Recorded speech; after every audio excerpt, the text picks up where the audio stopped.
महाराष्ट्र में सियासी तूफान आने के संकेत। अचानक छुट्टी पर क्यों गए सीएम एकनाथ शिंदे? क्या शिंदे की कुर्सी जाने वाली है? क्या बीजेपी से खफा है एकनाथ शिंदे?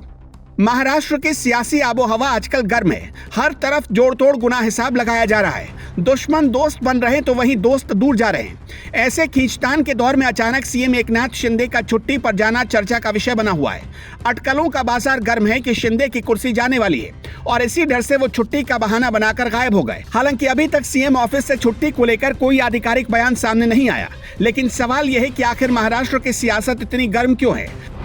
दरअसल सुप्रीम कोर्ट में शिंदे गुट के विधायकों की अपात्रता के संबंध में जल्द ही फैसला आने की उम्मीद है। सुप्रीम कोर्ट के फैसले पर एकनाथ शिंदे का सीएम पद टिका हुआ है। अगर ये फैसला शिंदे गुट के समर्थन में आया तो सरकार कायम रहेगी, लेकिन अगर फैसला विरोध में आया तो शिंदे की मुश्किलें बढ़ सकती हैं।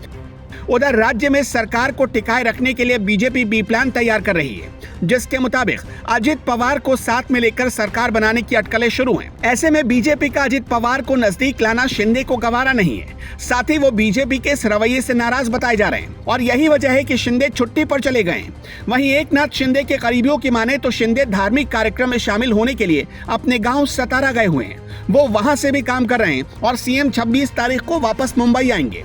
सिर्फ सरकार को लेकर खींचतान ही नहीं, बल्कि महाराष्ट्र भूषण समारोह में हुई 14 मौत के मामले में भी शिंदे पर काफी दबाव है। इसके अलावा रत्नागिरी में रिफाइनरी लगाए जाने के मामले में भी किसानों का जबरदस्त विरोध है।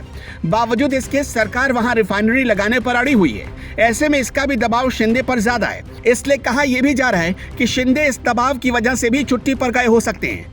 वहीं बीजेपी और पीएम मोदी के तारीफों में कसीदे पड़ने वाले अजित पवार के तेवर धीरे धीरे नरम पड़ते जा रहे हैं, क्योंकि अजित पवार ने तत्काल प्रभाव से बारसू रिफाइनरी में चल रहे सर्वे पर तुरंत रोक लगाने की मांग कर दी है।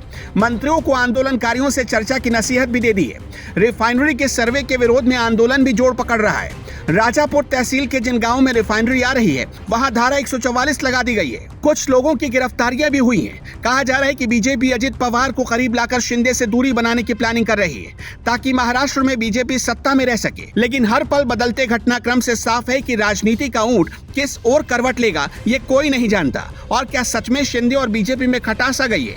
आपको क्या लगता है? हमें कमेंट करके जरूर बताएं और हमारे चैनल को सब्सक्राइब करना ना भूलें।